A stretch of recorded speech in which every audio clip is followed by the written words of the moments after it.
This video is the part 4th of square topic. यह video work topic का चौथा भाग है। I was teach in the part 3rd of square topic introduction of perfect square number bye Jio method. मैंने वर्ग topic के तीसरे भाग में जियो बोर्ड विधि से पूर्ण वर्ग संख्या का पहचान पढ़ाया था। Today I have to teach introduction of perfect square number by prime factorisation method in this video. आज के इस वीडियो में मैं अभाज्य गुणनखंड विधि से पूर्ण वर्ग संख्या की पहचान पढ़ाने वाला हूँ। इस विधि में नियम क्या कहता है? इस विधि के अंतर्गत दी हुई संख्या यानी जिनकी पहचान करनी है, जिनकी पहचान की जाने वाली संख्याओं का अभाज्य गुणनखंड निकालते हैं और जो अभाज्य गुणनखंड आ जाते हैं उन गुणनखंडों का जोड़ा लगाया जाता है, कपुल युग्म लगाया जाता है। यदि जोड़ा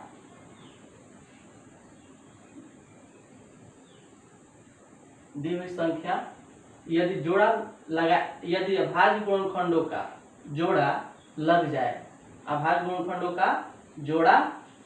यदि अभाज्य गुणनखंडों का जोड़ा लग जाए तो दी हुई संख्याएं जिनकी पहचान करनी है वह पूर्ण वर्ग संख्या होगी। कब पूर्ण वर्ग संख्या होगी? परफेक्ट स्क्वायर नंबर कब होगी? उनके अभाज्य गुणनखंड के जोड़े जब लग जाएंगे, कपुल कंप्लीट होंगे इनका फैक्टर का, तो वैसी स्थिति में वह पूर्ण वर्ग संख्या होगी। यदि इसके विपरीत अभाज्य गुणनखंडों का जोड़ा न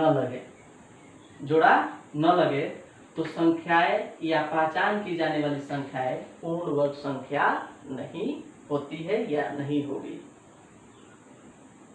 तो नियम फिर से एक बार मैं रिपीट करता हूं, दोहराता हूं। वर्ग की पहचान, पूर्ण वर्ग संख्या की पहचान अभाज्य गुणनखंड विधि से करने के लिए हम लोग सीख रहे हैं। इस विधि में जिन संख्याओं का पूर्ण वर्ग संख्या की पहचान करनी होती है उनका अभाज्य गुणनखंड निकाला जाता है और अभाज्य गुणनखंड जो निकलते हैं उनके जोड़ा लग जाए, युग्म लग जाए, कपुल कंप्लीट हो जाए तो जिन संख्याओं का अभाज्य गुणनखंड निकाला गया है वह संख्या पूर्ण वर्ग संख्या होगी या होती है। यदि जो अभाज्य गुणनखंड निकाला गया है उनका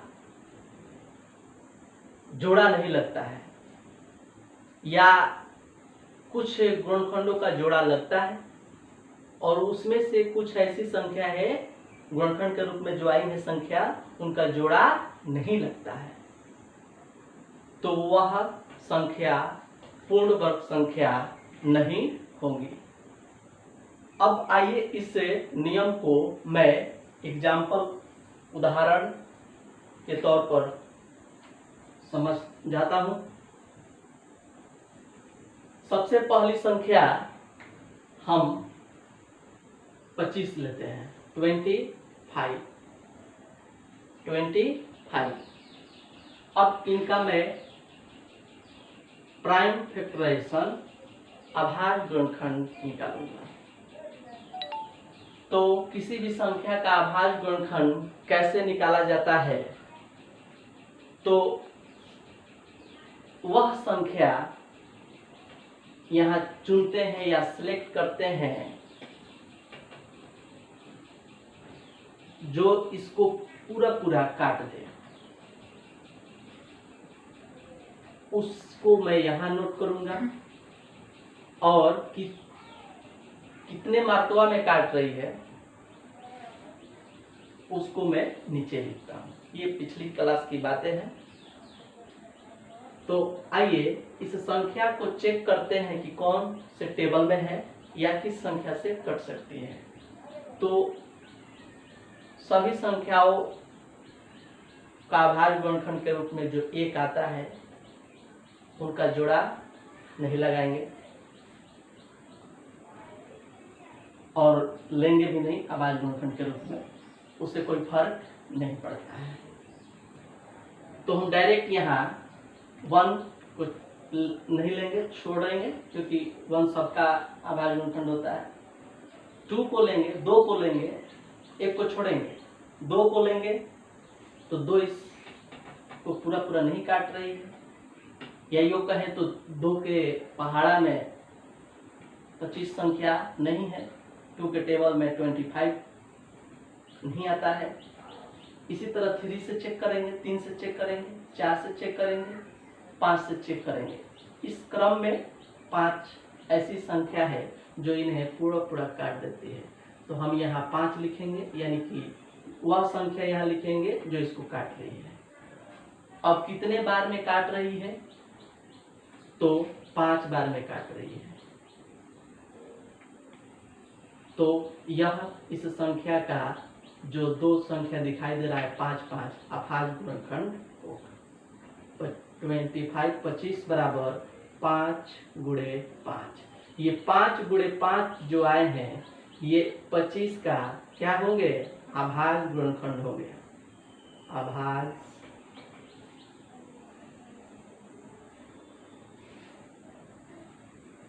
गुणनखंड है। अब नियम क्या कह रहा था कि जिस संख्या की पहचान, यहाँ हम किस संख्या की पहचान कर रहे हैं? पूर्णवर्ग है कि नहीं, पूर्णवर्ग संख्या है कि नहीं? 25 का, इसको 25 का, 25 का। तो इसका अभाज्य गुणनखंड निकाले हैं और अभाज्य गुणनखंड जो आया है उसका क्या लग गया है? जोड़ा लग गया है। तो जब जोड़ा लग जाएगा तो वह पूर्ण वर्ग संख्या होगी, परफेक्ट स्क्वायर नंबर होगी। अगर जोड़ा नहीं लगेगा तो वह पूर्ण वर्ग संख्या नहीं होगी, परफेक्ट स्क्वायर नंबर नहीं होगी। तो अब एक और उदाहरण लेते हैं। 36 संख्या की पहचान करनी है कि ये पूर्ण वर्ग संख्या है कि नहीं, परफेक्ट स्क्वायर नंबर है कि नहीं। तो इसी के भांति जैसे मैंने यहाँ पर अभाज्य गुणनखंड निकाला, वैसा ही इसका भी हम लोग अभाज्य गुणनखंड निकालेंगे। अब यहाँ चेक करेंगे कि ये संख्या किसके टेबल में आती है या किससे पूरे पूरे कट जाएगी। तो 1 तो छोड़ेंगे, 2 लेंगे, क्योंकि 2 के टेबल में 36 आता है, आता है। लेकिन टेबल हम लोग 10 टाइम्स तक जाके स्टॉप कर जाते हैं। किसी भी संख्या की पहाड़ा 10वीं मात्रा पे जाके रुक जाते हैं। तो ये न समझ लो कि वह संख्या 10 तक है, 10 बार तक लिखा जा सकता है, 11 बार तक नहीं लिखा जा सकता है।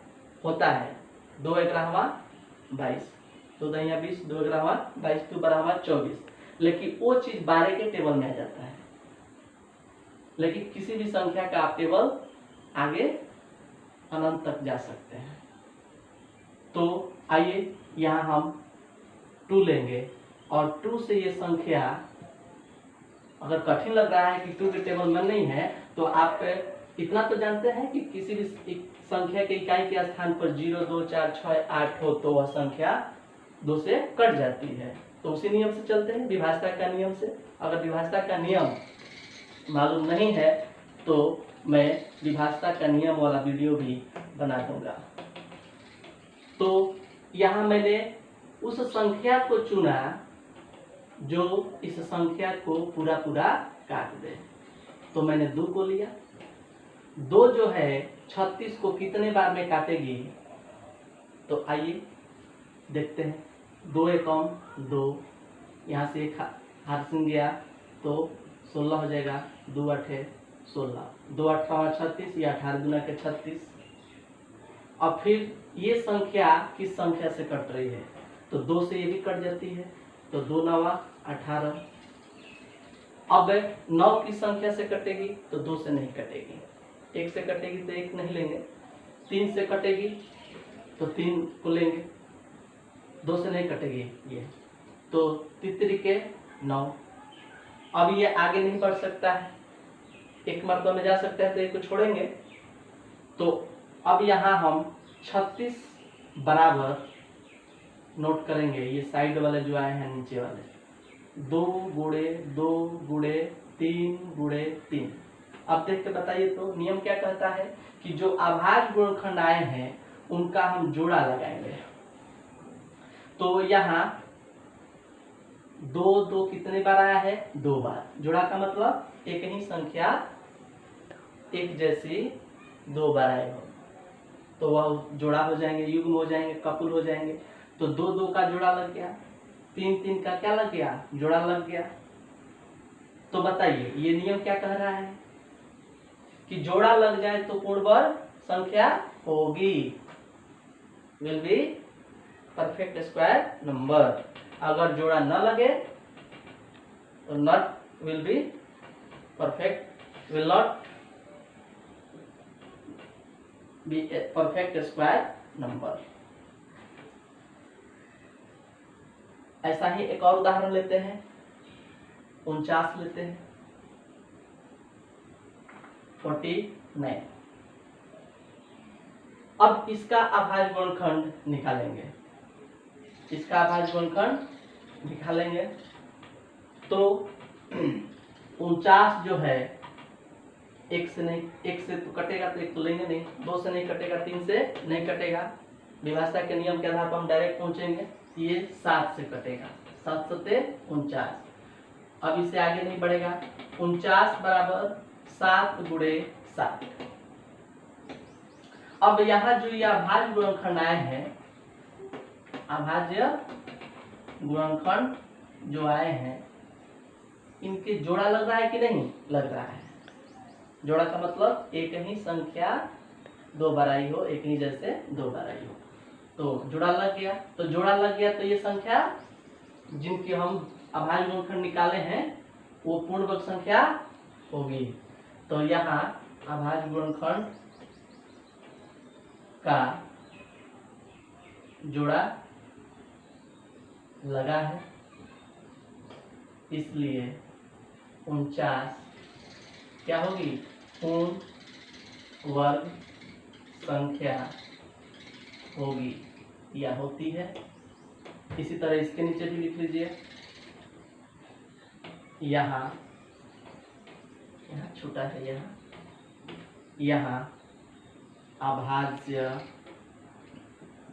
गुणनखंडों का जोड़ा युग्म में लगा है, इसलिए 36 पूर्ण वर्ग संख्या होगी। यहाँ भी उसी तरह लिख लीजिए। यहाँ अभाज्य गुणनखंडों का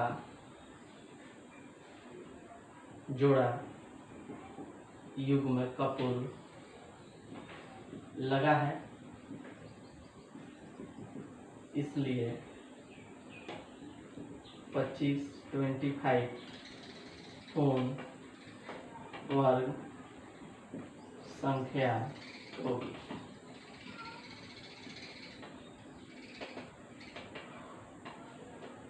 इस वीडियो का स्क्रीनशॉट ले लीजिए। अब कुछ बड़ी संख्याएं लेती हैं जिनकी पहचान करनी है कि पूर्ण वर्ग संख्या है कि नहीं। तो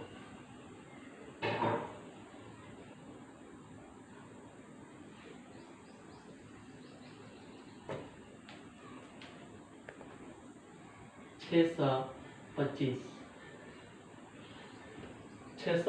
पच्चीस, इसका मैं क्या निकालूंगा? अभाज्य गुणनखंड। फैक्टर कैसे निकलता है? तो मैं यहाँ उस संख्या को लूंगा जिससे यह संख्या पूरी कट जाए। तो यहाँ की संख्या अगर चुनने नहीं आ रहा होगा तो विभाज्यता का नियम का वीडियो देख लीजिएगा। नियम होता है कि वह संख्या जिनकी इकाई के स्थान पर 0, 2, 4, 6, 8 हो तो वह संख्या 2 से कट जाती है। तो इस तरह की कोई बात इसमें दिख रही है? नहीं, न तो 0 है, न ही 2, 4, 6, 8, इसमें से कोई नहीं। 3 का नियम होता है दी हुई संख्या के अंकों को जोड़ेंगे। अगर योग 3 के टेबल में है, 3 के टेबल में है, तो वह संख्या 3 से कट जाती है। ये संख्या जिनका हम योग किया है अंकों का। इसी तरह से 4 का नियम होता है, 5 का नियम हम डायरेक्ट 5 पे आ रहे हैं क्योंकि ये 5 से कटती है। क्योंकि 5 का नियम होता है, कट रही है क्योंकि 5 का नियम होता है जिन संख्याओं के इकाई के स्थान पर 5 हो और क्या हो? 0 हो। 0 या 5 हो तो वह संख्या 5 से कट जाती है। तो यहाँ 5 है तो डायरेक्ट हम यहाँ लेंगे 5।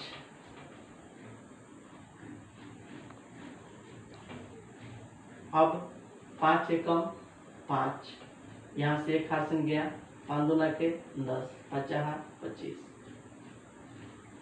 फिर ये संख्या के इकाई के स्थान पर, संख्या के इकाई के स्थान पर 5 है।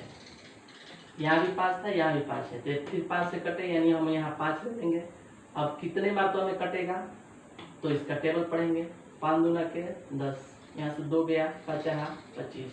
फिर इकाई के स्थान पर क्या है? 5 है, तो फिर यहाँ 5 लेंगे, 5 25। एक वाला कंडीशन नहीं लेंगे। अब यहाँ 25 बराबर 5 गुणे 5 गुणे 5। कितने 5 आया है? 1 2 3 4, 4 5 आए हैं। 4 times 5 comes in this process। तो अब नियम क्या कहता है? अभाज्य गुणनखंडों का, ये जो आए हैं ये क्या है? अभाज्य गुणनखंड है। अभाज्य गुणनखंड है।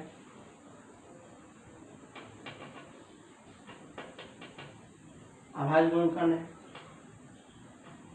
अब इनके जोड़ा लग रहा है कि नहीं? तो ये कहीं जैसे संख्या 4 आई है, 5 कितनी बार आई है? 4, तो 2 2 का जोड़ा लगाएंगे। तो 2 2 का लगाएंगे तो जोड़ा लग जा रहा है।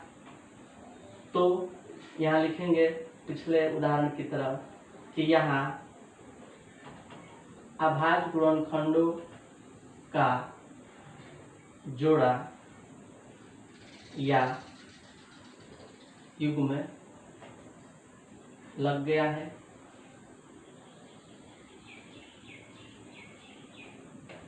इसलिए 25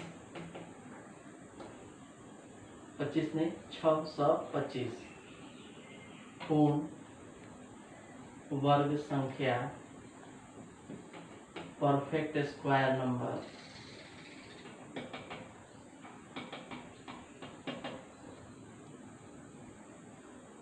तो 625 पूर्ण वर्ग संख्या होगी। यहाँ पे 6 छूट गया है, 6 छूट गया, 625। इसी तरह से और भी बड़ी संख्या एक लेते हैं।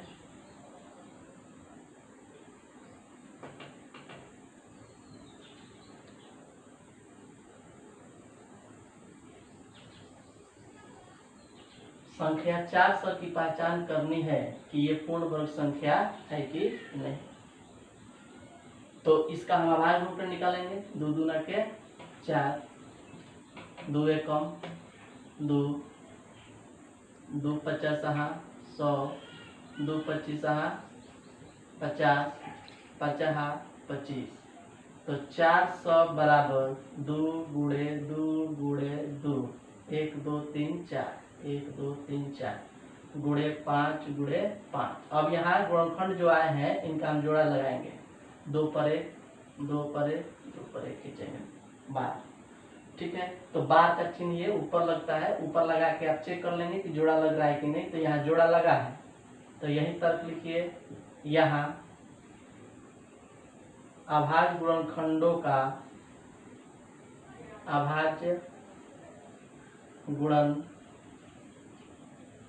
का जोड़ा युग्म में लगा है, इसलिए संख्या 400 पूर्ण वर्ग संख्या है। स्क्रीनशॉट लीजिए।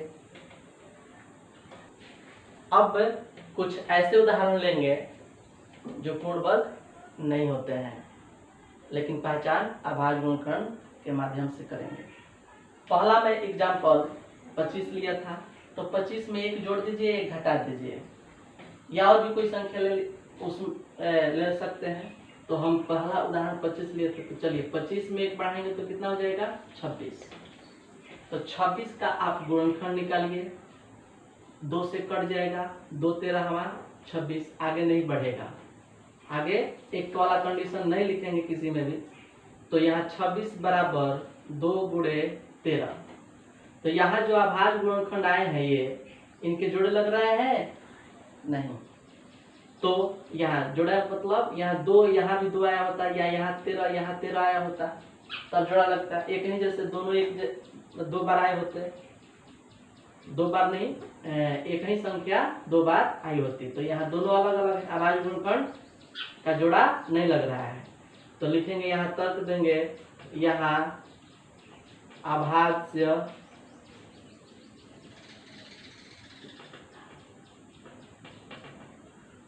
गुणनखंडों का जोड़ा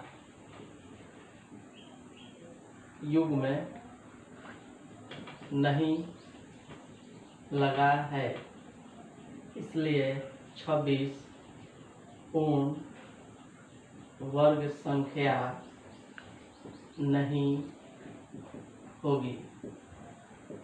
और एक एग्जाम्पल ले लेते हैं। दूसरा एग्जाम्पल मैंने क्या लिया था शुरू में 36। तो 36 में 2 कम कर दीजिए, इधर 1 बढ़ाए थे, उधर 36 में 2 कम कीजिए, तो कितना हो जाएगा 34। अब 34 का गुणनखंड निकालिए। 2 17 हमारा 34। तो यहाँ 34 बराबर 2 गुणे 17। यहाँ देखिए तो 17 17 तो बार आया है नहीं, 2 2 2 बार आया है नहीं। तो ये पूर्ण वर्ग संख्या नहीं होगी, क्योंकि यहाँ अभाज्य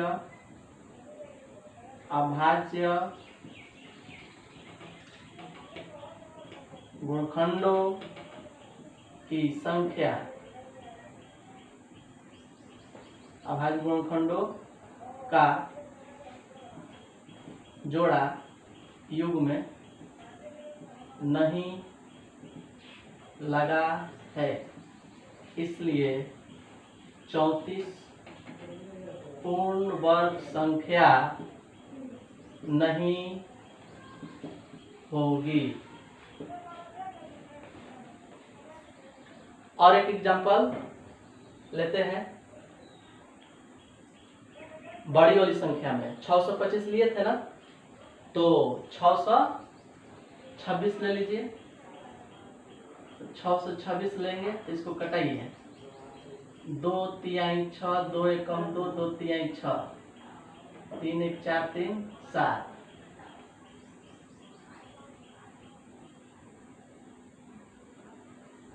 ये बहुत अच्छा, इसको छोड़ देते हैं। 600 24 लीजिए, 2 3 6, 2 एकम 2, 2 दूना के 4, 2 एकम 1, 2 5 2 6 12, 2 7 14, 2 8 16, 2 3 6,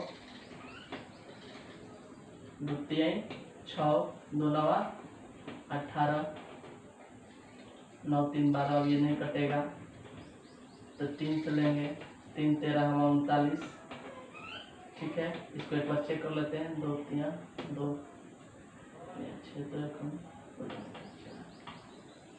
2 एकम 2 2 5 2 2 6 12, 2 7 14, 2 8 16, 2 3 6 2, ठीक है। तो यहाँ हम 624 बराबर अभाज्य गुणनखंड को दर्शाएंगे, 2 गुणे 2 गुणे 2 गुणे 3 गुणे 13। तो यहाँ जोड़ा लग रहा है, कुछ संख्याओं का जोड़ा लग रहा है, कुछ संख्याओं का जोड़ा नहीं लग रहा है। तो वैसी स्थिति में पूर्ण वर्ग संख्या नहीं होगी। यहाँ कुछ अभाज्य गुणनखंडों का जोड़ा लगा है तथा कुछ का नहीं, इसलिए 624 पूर्ण वर्ग संख्या नहीं होगी। स्क्रीनशॉट ले लीजिए। तो स्क्रीनशॉट के बाद आप नोट में लिखेंगे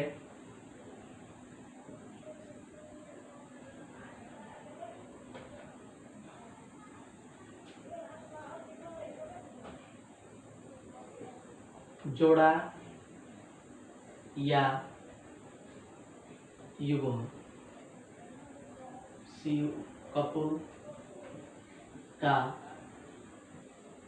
मतलब एक ही जैसे संख्या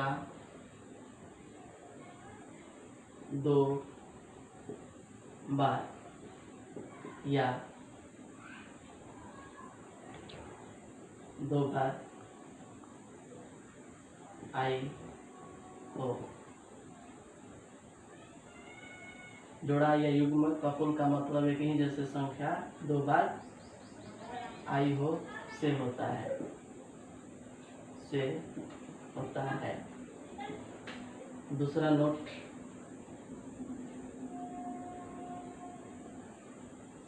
कुछ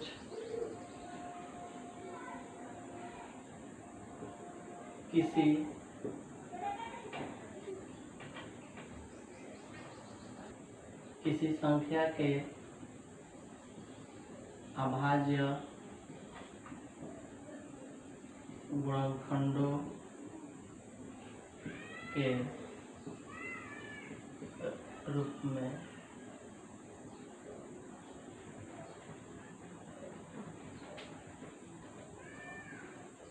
किसी संख्या के अभाज्य गुणनखंडों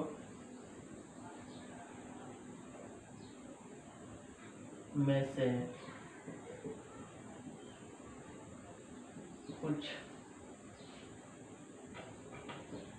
गुणनखंडों का जोड़ा युग्म लगता हो तथा कुछ गुणनखंडों का जोड़ा युग्म नहीं लगता हो तो वह संख्या जिनका गुणनखंड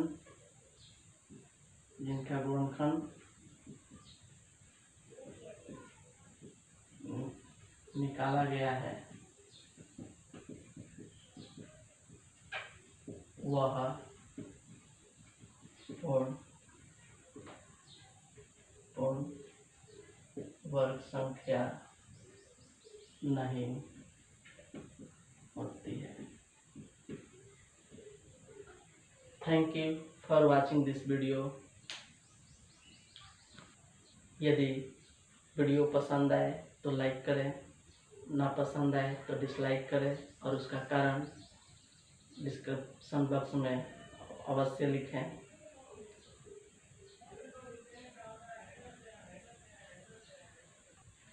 और यदि मेरे चैनल को सब्सक्राइब नहीं किए हों तो उसे बेल आइकन दबाकर सब्सक्राइब अवश्य कर लें, ताकि जब भी वीडियो डालूं तो आपके पास नोटिफिकेशन पहुंचे और आपके मित्र, अन्य विद्यार्थी जो आपके साथ हो, उसे लाभान्वित हो।